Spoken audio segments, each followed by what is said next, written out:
Honest J. Nowak. Oh yeah.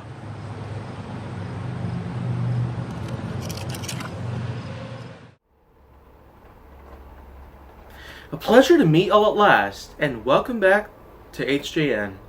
And now here, I would very much like to go and get some more subject put in, because there are in fact a lot that I would definitely want to go ahead and talk about. So, let's get into it, because now I'll be talking about doctors.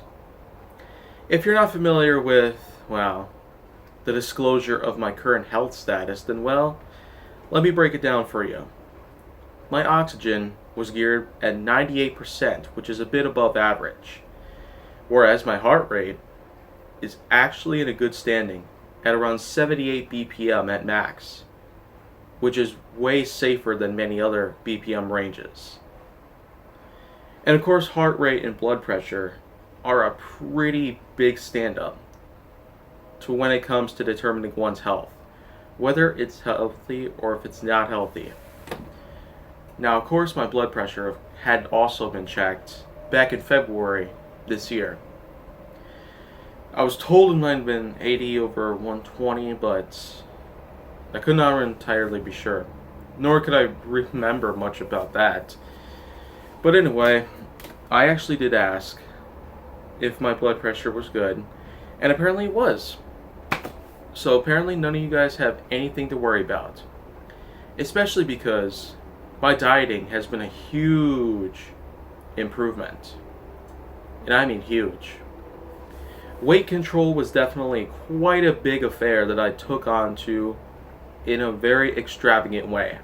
I simply did whatever I could to minimize the amount of weight gain possible and to simply do everything to prevent it from getting worse, to prevent my conditions from getting worse. But going back to doctors in general, what can I say about them? Well, first of all, they've just given me the good news. They've given me what I needed to know about my health itself. And seeing that my heart rate, blood pressure, oxygen level, and a few other factors, they're all in very good standing to what a normal, average, healthy person would have, I could say for certain. Never judge someone by how large they are, because after all, you just never know how their health is on the inside. A lot of us out there who still have obesity problems, there's a good chance that, because I've actually talked about the different types of fats in one system. There's vestigial, for one, which is the pretty harsh, dangerous variety, and then there's subcutaneous, which is the type that mostly makes up this.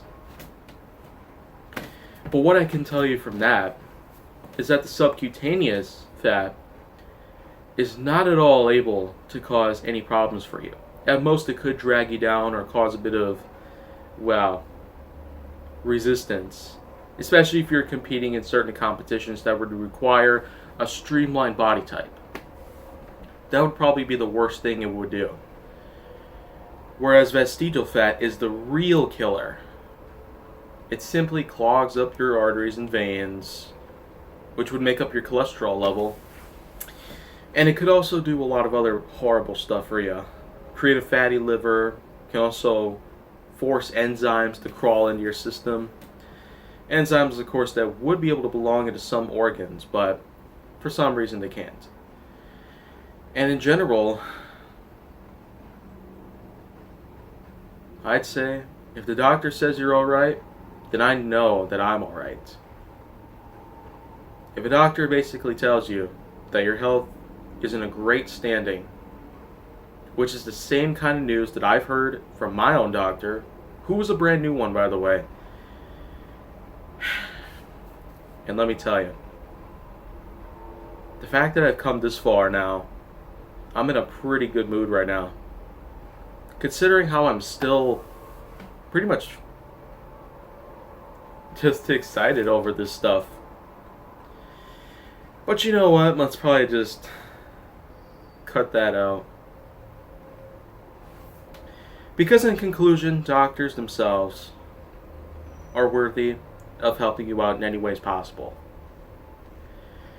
But of course, there's really a lot of other stuff that I have here to talk about, so let's just leave it all at that. But if you want to see more, go down on my channel. Make sure that you like, subscribe, comment, follow me on social media, and stay on the Hollywood side.